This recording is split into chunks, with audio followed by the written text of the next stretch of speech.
Terima kasih pemirsa Nusa TV Cirebon, masih semangat mengikuti acara kami. Bapak Ustadz Asep tadi sudah dijelaskan tentang teori rukun Islam. Ada satu pertanyaan bahwa dari salah satu rukun Islam itu adalah membaca 2 kalimat syahadat. Bisa dijelaskan seperti apa sih gambaran dari kalimat syahadat itu sendiri? Ya. Silakan Ustaz. Terima kasih. Baik, secara rinci bahwa rukun Islam yang pertama adalah 2 kalimat syahadat yang terdiri dari syahadat tauhid yang berisi asyhadu alla ilaha illallah dan syahadat rasul yang berisi wa asyhadu anna muhammadar rasulullah. 2 kalimat ini merupakan kata kunci bahwa seorang adalah muslim.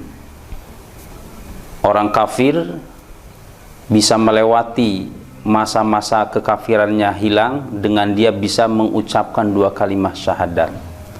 Jadi ini merupakan kata kunci bagi seorang muslim. Oleh karenanya kalimat syahadat bukan hanya merupakan rukun Islam, tapi adalah ucapan yang wajib ketika sholat harus dibaca.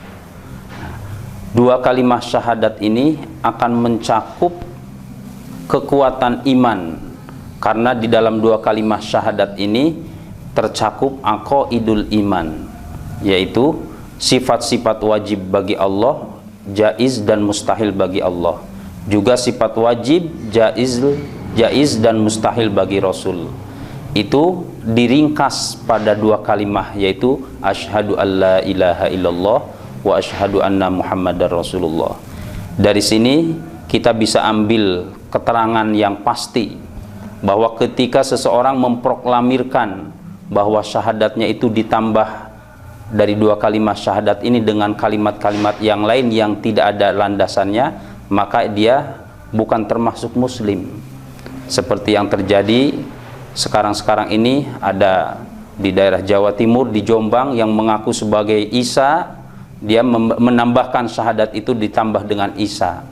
Nah, itu tidak, bagi umat Islam, bagi kita adalah tidak benar. Jadi syahadat berisi yaitu asyhadu alla ilaha illallah wa asyhadu anna muhammadar rasulullah. Ya. Syahadat ya. Jadi bicara tentang syahadat itu kan merupakan penyaksian, dan itu menjadi tolak ukur awal dari seseorang itu masuk ke dalam agama Islam. Nah, kalau kita mengenal bahwa manusia itu sendiri kan ada yang memang sejak lahir dia itu keturunan dari orang-orang Islam, dan ada lagi notabene manusia itu keturunan dari orang-orang non-muslim. Nah Pak Ustadz bisa menjelaskan tentang tolak ukur bahwa manusia yang keturunan muslim dan manusia yang keturunan orang-orang Islam sejauh mana ketika dia itu sudah masuk ke dalam agama Islam? Terima kasih. Bahwa sekali lagi bahwa Islam adalah merupakan hidayah dari Allah, dan ini hidayah ini tidak bisa diperjualbelikan, tidak bisa dihadiahkan dari seorang nabi sekalipun. Sejarah membuktikan bahwa Nabi Shallallahu Alaihi Wasallam punya paman, punya saudara-saudara yang ketika diajak bersyahadat tidak mau. Dalam Al-Quran ada Abu Jahal, Abu Lahab, bahkan sudah dinas dalam Al-Quran bahwa mereka ini bukan orang lain bagi Nabi. Mereka ini adalah famili terdekat, orang terdekat dengan Nabi, tapi tidak mendapatkan hidayah dari Allah. Karena kata Allah, engkau tidak bisa memberikan hidayah itu kepada orang yang engkau sukai, karena hidayah itu Allah yang memberikan langsung kepada orang yang dikehendaki oleh Allah. Kita wajib bersyukur kepada Allah ketika kita dilahirkan sudah memeluk agama Islam yang kita kenal dengan Islam keturunan, bahwa keturunan kita, orang-orang tua kita muslim, kita pun lahir dalam keadaan Islam. Dari situ kita bersyukur kepada Allah bahwa kita lahir dalam kondisi yang sudah mendapatkan hidayah. Orang-orang kafir itu tidak bisa memeluk agama Islam tanpa mendapatkan pertolongan hidayah dari Allah. Dalam salah satu keterangan kitab bahwa ada rahmat Lailatul Qadar. Rahmat Lailatul Qadar itu diturunkan kepada diantaranya orang-orang yang mencari kegiatan di Lailatul Qadar. Dan sisa-sisa rahmat Lailatul Qadar itu diberikan kepada bayi yang lahir pada malam Qadar, baik bayi yang kafir maupun bayi yang muslim. Ketika bayi kafir ini mendapatkan rahmat Lailatul Qadar, dia akan tumbuh. Walaupun lahir dari orang kafir, tapi dia akan tumbuh menjadi seorang muslim dan akan mendapatkan husnul khotimah. Tadi Pak Ustadz menjabarkan tentang hidayah ya.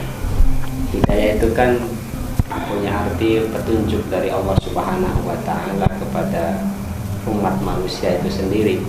Nah, apakah yang namanya hidayah itu bisa kita tempuh, Cari.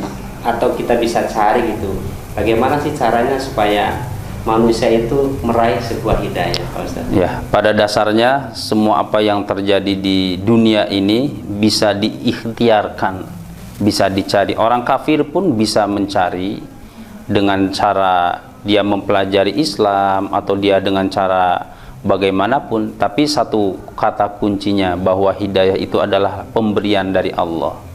Nah, pemberian langsung dari Allah Subhanahu wa Ta'ala kepada orang yang Allah menghendaki. Ketika orang tidak dikehendaki oleh Allah, ya, tidak akan dapat. Oleh karenanya apapun yang ada di dunia ini, termasuk hidayah, orang-orang kafir juga mendambakan dia ini hidupnya bahagia, tapi menurut versi mereka. Nah, tapi bagi kita orang yang berakidah Islam, bahwa hidayah itu adalah merupakan bahasa kitabnya peparing yang wajib kita syukuri. Ya. Ya, terima kasih Pak Ustadz. Ya, sangat menarik ya kalau kita kaji tentang hidayah. Nah, yang sekarang ini lagi sangat menjamur di masyarakat bahwa antara umat Islam dengan non-Muslim itu kayak seperti saudara begitu. Istilahnya mereka bergaul dalam sosial, mereka dalam usaha, kemudian dalam bidang apapun, bahkan sampai ke ranah politik. Nah, bagaimana istilahnya kita sebagai umat Islam sendiri yang tolak ukurnya sudah diberikan hidayah oleh Allah, ketika kita bergaul dengan mereka, dengan sesama non-Muslim itu, apa sih yang harus kita berikan kepada mereka gitu, tentang proses-proses hidayah ini? Kan katanya hidayah itu perlu proses begitu. Baik, dalam hal pergaulan atau muamalah kita dibebaskan, artinya tidak ada larangan kita bergaul dengan siapapun, termasuk dengan orang non-Muslim, karena itu juga sudah diajarkan di zaman Rasulullah SAW. Kewajiban kita seorang Muslim adalah memberikan penerangan secukupnya kepada mereka, mengenalkan Islam kepada mereka, dan itulah namanya dakwah. Mudah-mudahan ketika kita sudah memberikan dakwah itu kepada mereka, Allah memberikan petunjuknya dan mereka bisa memeluk Islam. Ya, itu setidaknya kita sebagai umat Islam sendiri ya memberikan kepada mereka. Ya, itu makanya harus memberikan citra yang baik kepada mereka supaya mereka itu punya penilaian yang baik juga kepada kita. Iya. Nah, itu.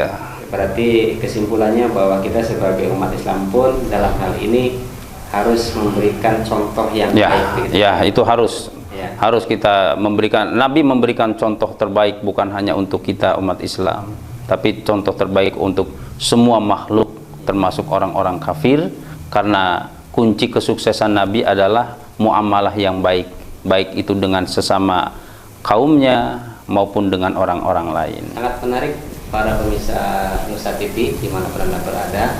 Bapak Ustadz tadi sudah memberikan gambaran sedikitnya tentang rukun Islam, tapi sebelum kita melangkah kepada sesi selanjutnya, kita break dulu sebentar. Terima kasih.